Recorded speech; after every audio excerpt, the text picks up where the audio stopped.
Do you remember how Nelson Mandela died and when? Did you read the Berenstain Bears books?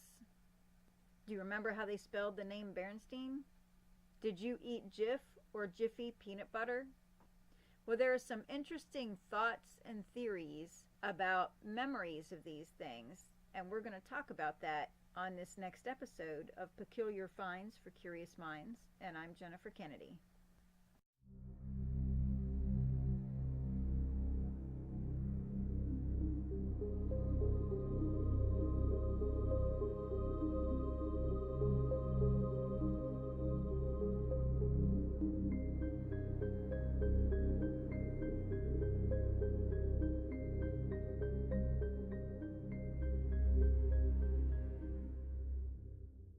So, do you remember Nelson Mandela's death?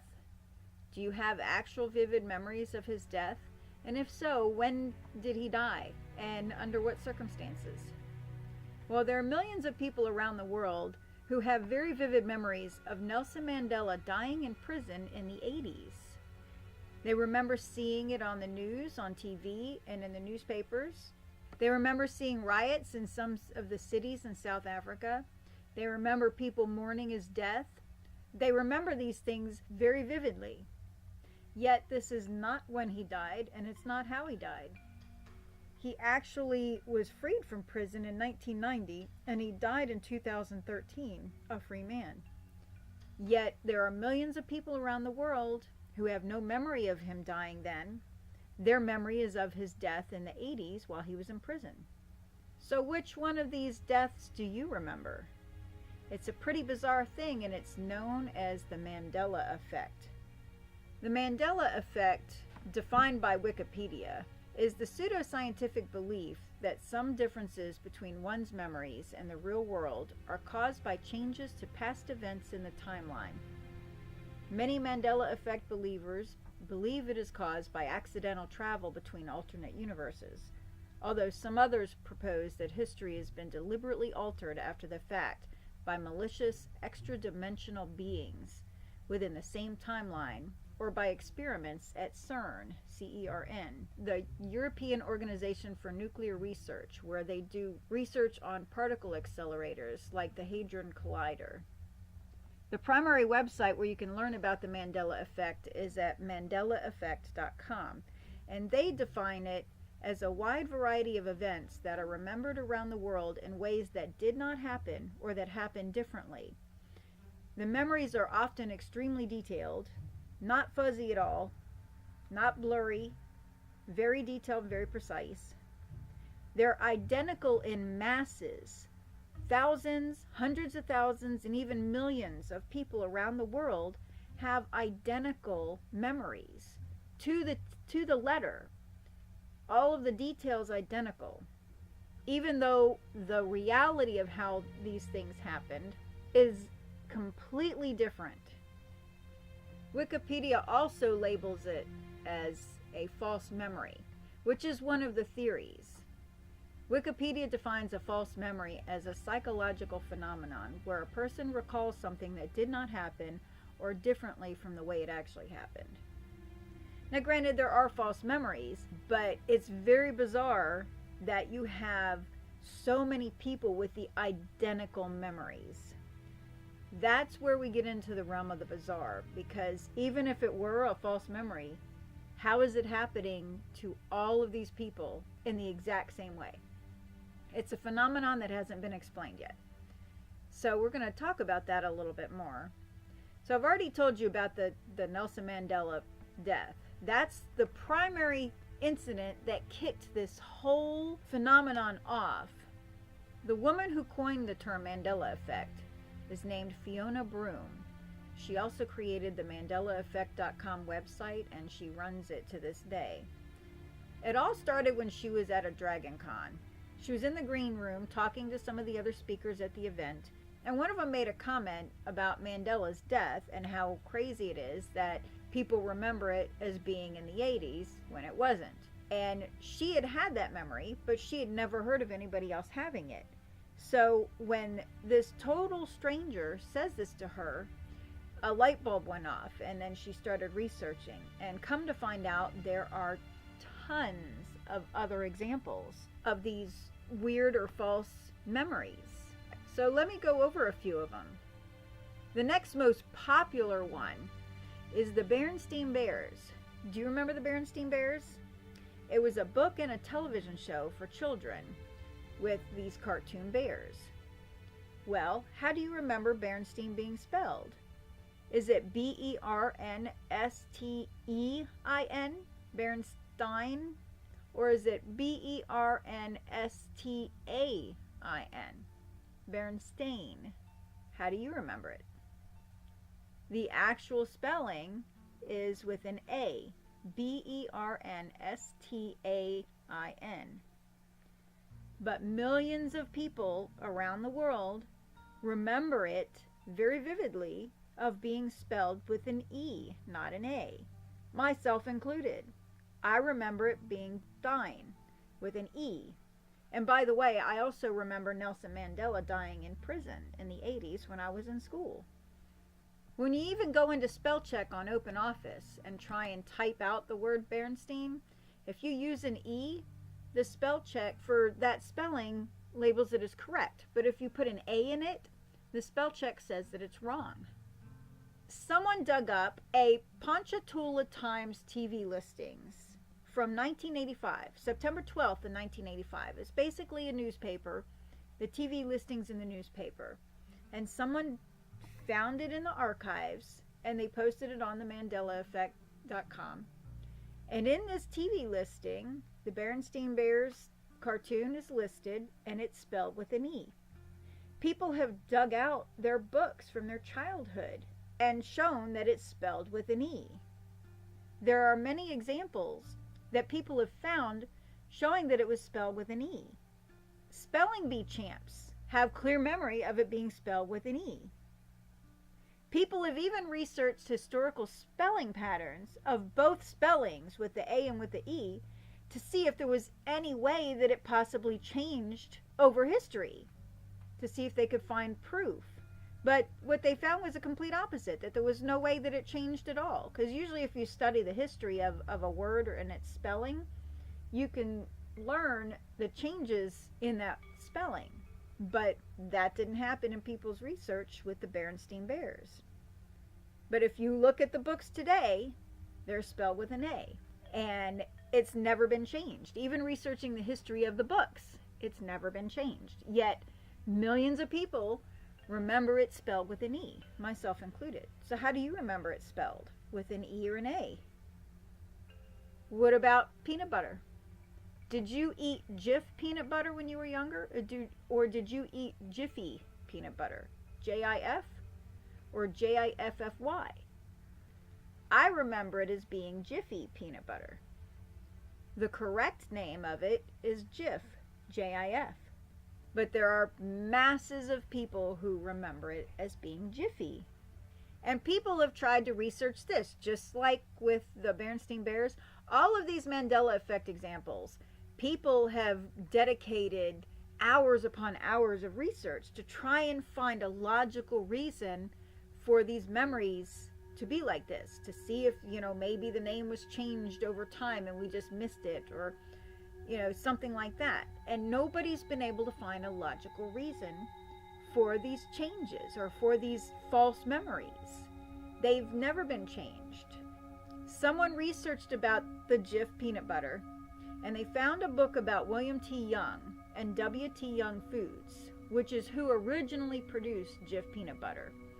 And the book states that he made a fortune off of Jiffy peanut butter, not Jif, Jiffy peanut butter, and that he sold it to Procter & Gamble in 1955. Smucker's owns it now, and people have even asked Smucker's if they changed the name, and their response has always been no, it's always been Jif. Yet the book about the inventor of Jif peanut butter calls it Jiffy. Even Google Ads, Amazon, surveys about products, they all reflect it to be Jiffy, not Jif. But it's Jif. So how do you explain that? We all have this memory. There's evidence that it used to be Jiffy, but there's no evidence of it ever being changed. It's in this reality, it's Jif peanut butter. So here's another one for you. Have you seen the old Disney classic Snow White? Even if you haven't seen it, we all know the story. You know, when she looks in the mirror, what does she say on the wall? Mirror, mirror on the wall? Or is it magic mirror on the wall? You know, mirror, mirror on the wall. We all have this memory of it saying mirror, mirror on the wall. Many, many people have a memory of it saying mirror, mirror on the wall. But it actually says magic mirror on the wall. Now, there are people who have memories of Jif peanut butter, of Nelson Mandela dying in 2013. But there are still masses of people who have memories of these other things. I have a memory of it saying mirror, mirror on the wall in Snow White, but that's not what it is. It's magic mirror on the wall. Another example is Looney Tunes. You know, with Bugs Bunny, Daffy Duck. How's Looney Tunes spelled? The word tunes. Is it spelled T-U-N-E-S? Tunes, like you're listening to music? Or is it tunes, T-O-O-N-S, like cartoons? Well, it's actually spelled T-U-N-E-S. That's what my memory of it is. But there are many people, and most of them that have a memory of it being spelled tunes, T-O-O-N-S, most of them are younger generations that remember it. Back in 2014, multiple websites about Looney Tunes and Looney Tune characters, for one day, it changed to spell T-O-O-N-S.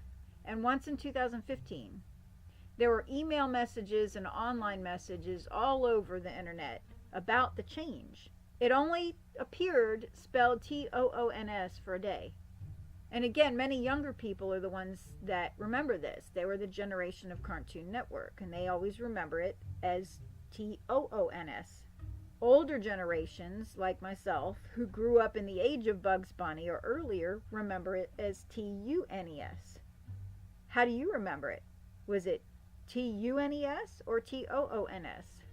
Why would all of a sudden it change only for a day in 2014 and only for a day in 2015 on the website and then revert back?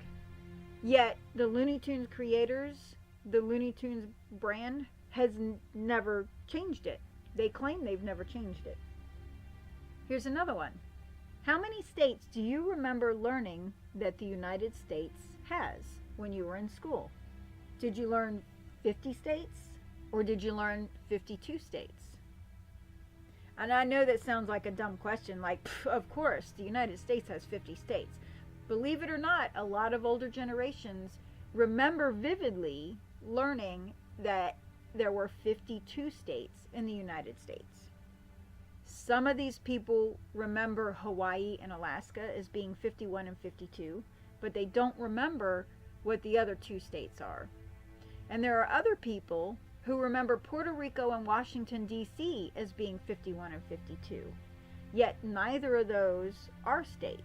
Granted, they have talked about making them into states, but they've never been states of the United States.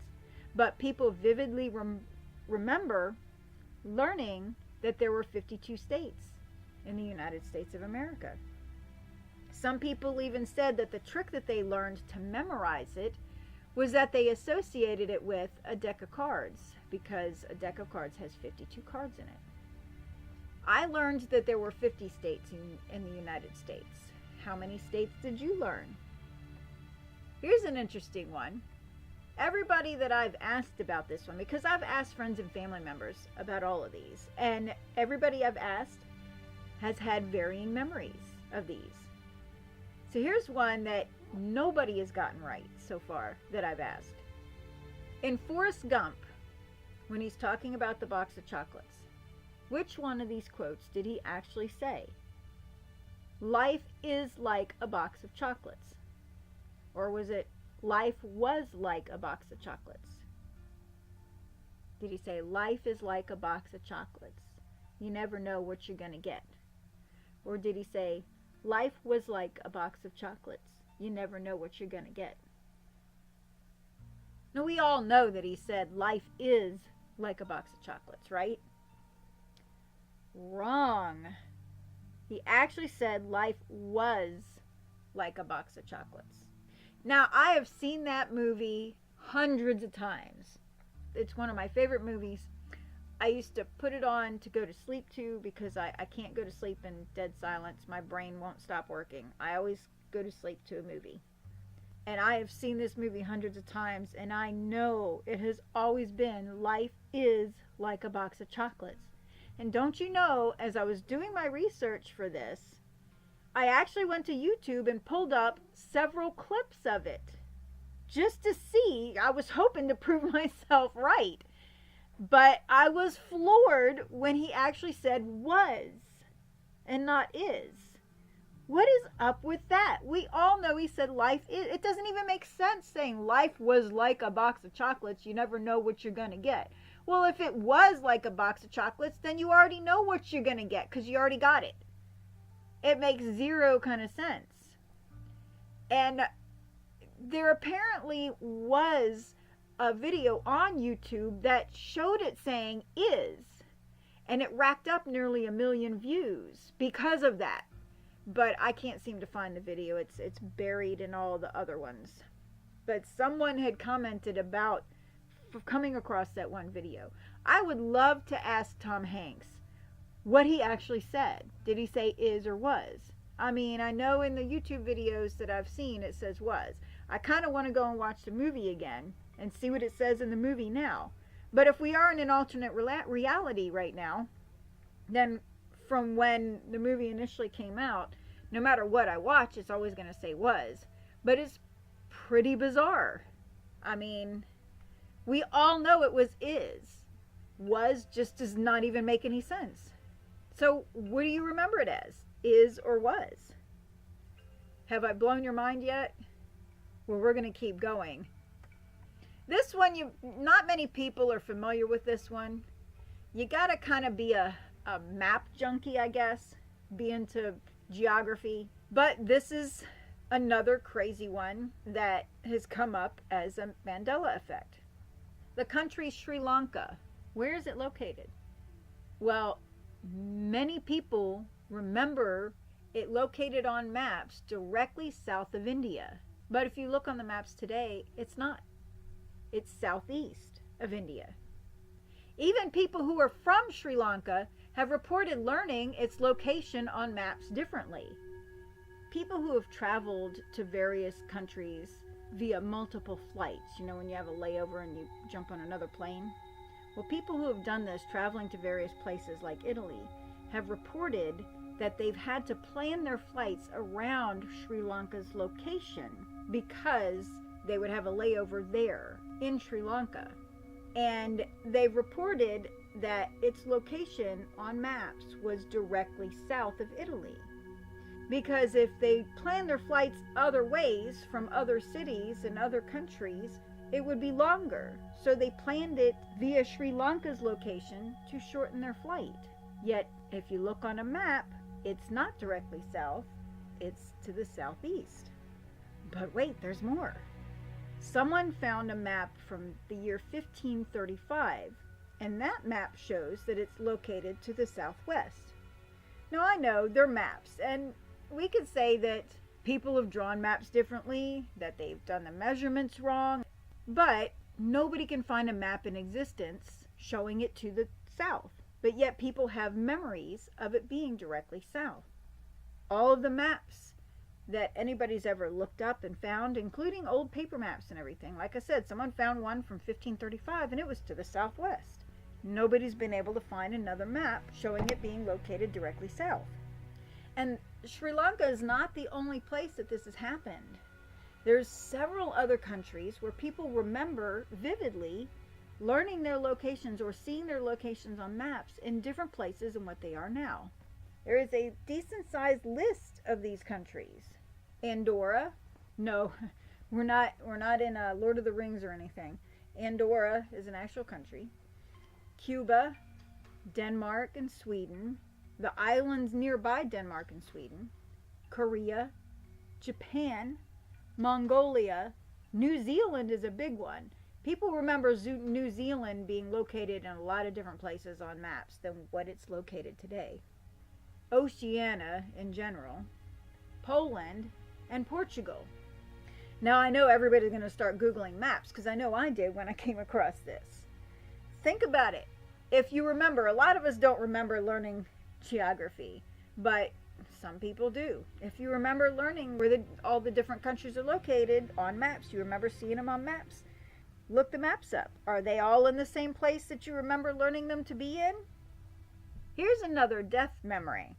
David Soul of Starsky and Hutch. It's an old TV show from the 70s. Now, some of you might not remember this. I don't. I was actually born in 73. I was just a toddler when the show was on. But there are a lot of people out there that report that David Soul committed suicide many years ago because he was severely depressed over his wife's cancer. It never happened. He's alive and well. People were floored about it when they saw him make a guest appearance on the new Starsky and Hutch. They vividly remember hearing about his wife finding him underneath a Christmas tree, but it never happened. Another death, Billy Graham. People vividly remember Billy Graham's funeral on TV within weeks of Ted Kennedy's death in 2009. But Billy Graham didn't die in 2009. He actually died in 2018, just last year. A lot of people remember interviews with his widowed wife on TV, and even Bill Clinton giving a speech about him on TV. But he didn't really die in 2009. Here's an interesting one. What color is chartreuse? Is it purpley reddish fuchsia color, or is it a bright green color? What do you remember it being? It's actually bright green. Now, I remember chartreuse being bright green, but many people remember it being like a fuchsia color, a reddish purpley color. So what color is it? I mean, in this reality, it's bright green. How about this one? The Lindbergh baby. Do you know about the Lindbergh baby? The Lindbergh baby that was kidnapped from the famous Captain Lindbergh. He was a pilot. There was a ladder found outside the window. The baby was gone. There was ransom notes spanned across a couple months from the FBI. Well, did they ever find the Lindbergh baby? Was the Lindbergh baby alive or dead? What happened to the Lindbergh baby? And for that matter, how is Lindbergh's name spelled? Is it spelled Lindbergh or Berg without an H? Or is it spelled Lindburgh or Burg without the H? I remember the baby never being found, and I remember the name being spelled with a Urgh. There's actually many people around the whole world who remember the baby was never found. It was a big mystery. And I can tell you, I remember seeing an Unsolved Mysteries episode about it. I've seen other documentaries about it. And I know I've seen at least one movie about the Lindbergh baby and how the baby was never found. The baby was found. The baby was found 2 months after it disappeared. It disappeared was kidnapped on March 1st, and it was found on May 12th. It was a boy, and he was found dead out in the woods not far from his home. And it was spelled with an E. Lindbergh was spelled with an E. That's how it's spelled today, with an E. But there are millions of people who vividly remember that the baby was never found. It was one of the greatest mysteries. And then there's tons of people who have a memory of the baby being found, of the story about the baby being found. Now, I wasn't alive when the Lindbergh baby kidnapping happened. Yeah, this was back in 1932. But I do remember hearing the story. I mean, that's the only way I would have known about it, right? So if the story that I'm hearing repeatedly over years and years is that the baby was never found, and now when I did my research for this, that's the first time that I learned that the baby actually was found dead, and it was a little boy. But there are people who have that memory, and they have a memory of it being spelled with an E, some with an ERG and some with an ERGH. The people who have a memory of the baby never being found commonly spell it with a U, either with a URGH or with a URG. And then there's actually another group of people who have a memory of the baby being found alive, that it was a girl, and that she grew up and lived a full, happy adult life. And those people have a memory of it spelled with an E. And just, on a side note, when we talk about these memories, we're not talking about, oh, I think I might have heard or remember something about that. No, this is like I can see the picture in my head of the newspaper, of the TV show. I can hear it like it was yesterday. It's that kind of memory where you can pinpoint all the details. It's not a, well, I think I might have remembered something about that, but it's not a iffy. These are solid. People will fight you to the death because they know that they remember it this certain way. Here's one for you. Patrick Swayze. Do you remember Patrick Swayze? Of course. Who doesn't? Dirty Dancing. And if you're too young to remember that, you need to go watch Dirty Dancing. I forced my daughter to watch it and she loved it. One of the all-time top movies. He's a great actor.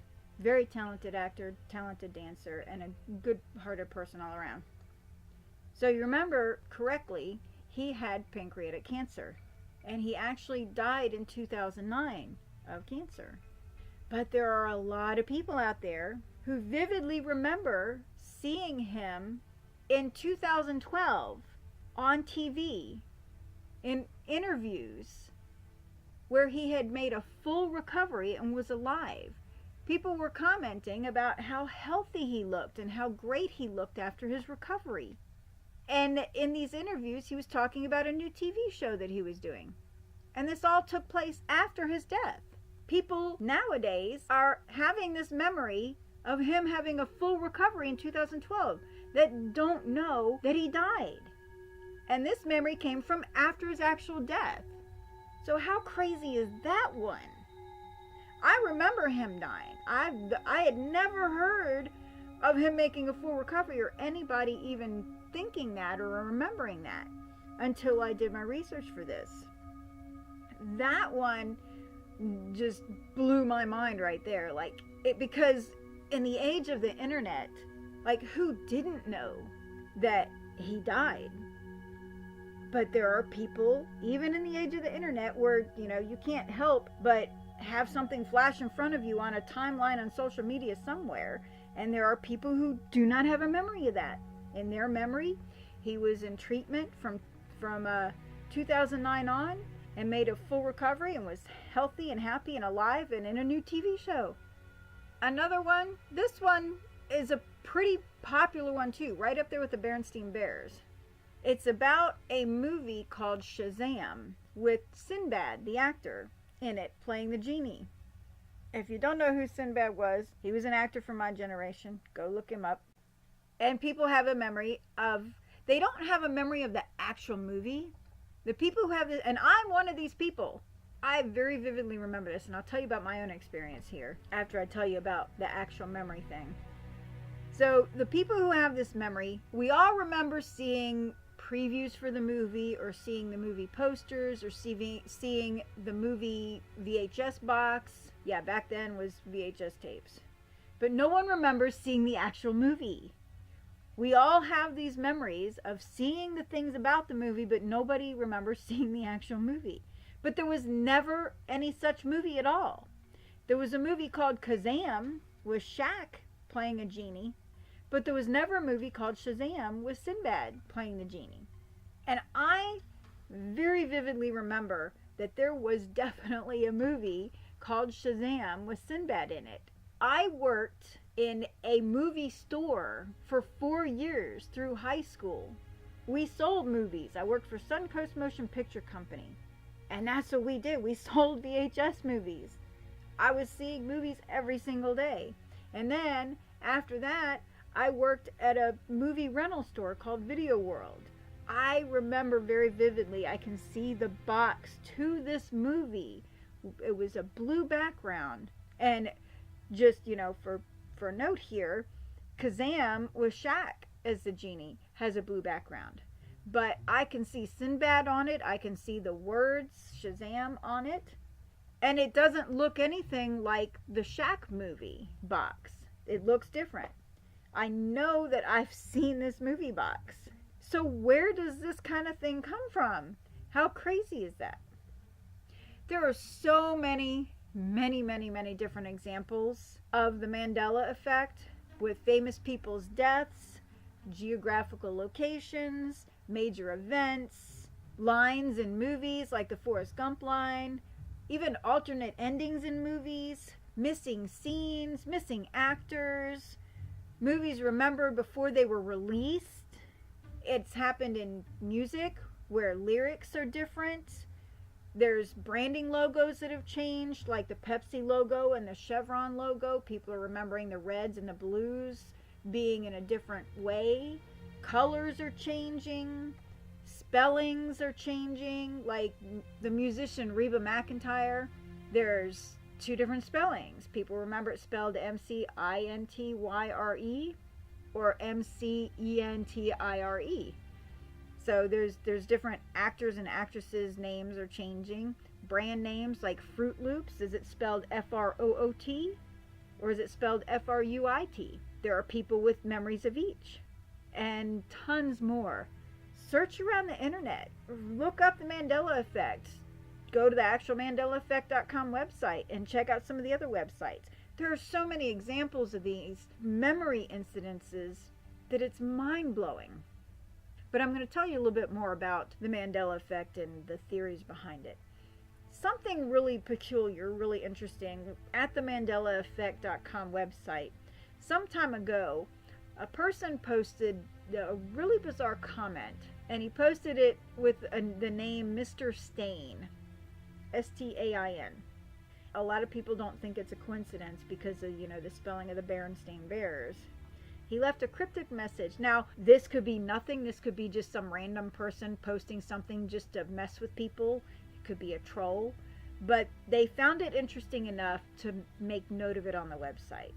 And in this message, he said, quote, "This has nothing to do with financial gain," because somebody, on a side note, somebody had made a comment about people doing this with the Mandela effect, like the government doing it for financial gain, brainwashing people or something like that.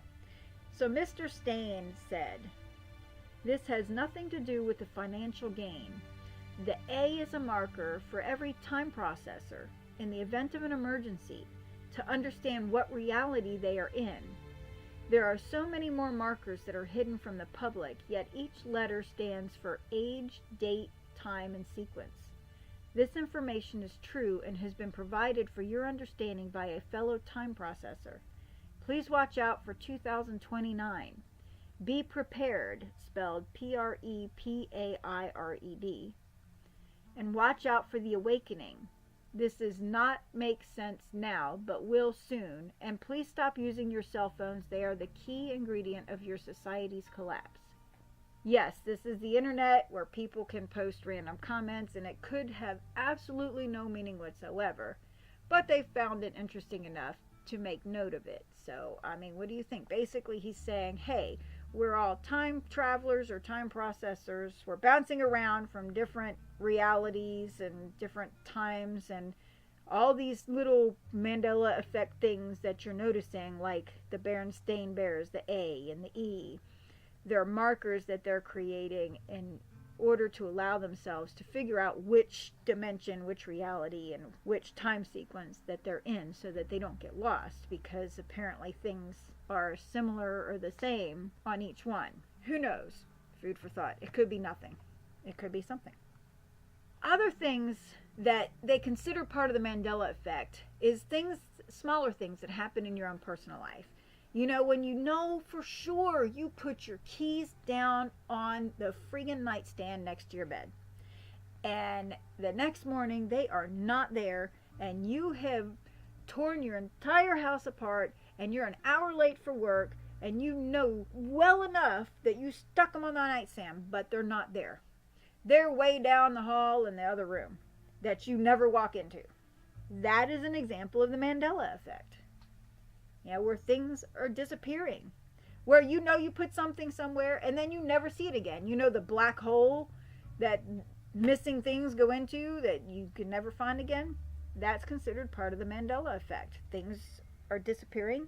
You remember sticking them somewhere, and then you never see them again. Have you ever had arguments with your significant other or your kids or your friends where they say, you never said that to me, you said this, or you never said that to me at all, and you're like, I know for sure I said that to you. I remember very distinctly saying this to you. And they're like, no, you didn't. I remember very distinctly you did not say this to me. And I know some of you are laughing because everybody has had these arguments. That's a Mandela effect. Because with people with different memories, it's showing the theory, the primary theory behind this is that we're living in different realities, different dimensions, that maybe the dimensions are bleeding together, that we're jumping from dimension to dimension. So each person is experiencing a different reality or a different dimension at the same time that you are. And then you're crossing over into each other's dimensions and realities. So in one, you did say this, but in the other, that the other person is in, you didn't say it. And then you get in this big heated argument and you get even madder at each other because you each know what you remember. That's the Mandela effect. So some of the theories behind this, like I said, the primary thought here is that we're in different realities. We are in a multiverse, where quantum mechanics and quantum physics come into play here. That we are existing on different dimensions, different realities, and that they're either bleeding into each other or that we're hopping from one to the other, or the word that they prefer is sliding, that we're sliding in between parallel realities, but we don't know that we're sliding in between. We don't realize we're sliding in between. That's one of the primary theories here. Some of the other theories that people have put out there, now I'll give you the opposing theory. People who do not accept the Mandela effect always bring up Occam's razor. What is Occam's razor? According to Occam's razor, the principle states that one should not make more assumptions than the minimum needed. Now, what in the world does that mean? All right, well, let me give you an example. I pulled this is a quote, I pulled it off a website, and I cannot honestly remember which website I pulled it off of, so I'm sorry if I don't credit you. The example it says is that, all right, you've got a fence in front of you. One of the fence posts is broken. Of all the possible explanations, you have A, a moose ran through it and broke it, or you have B, some screws fell out of it because it's old. Which is the likelier explanation?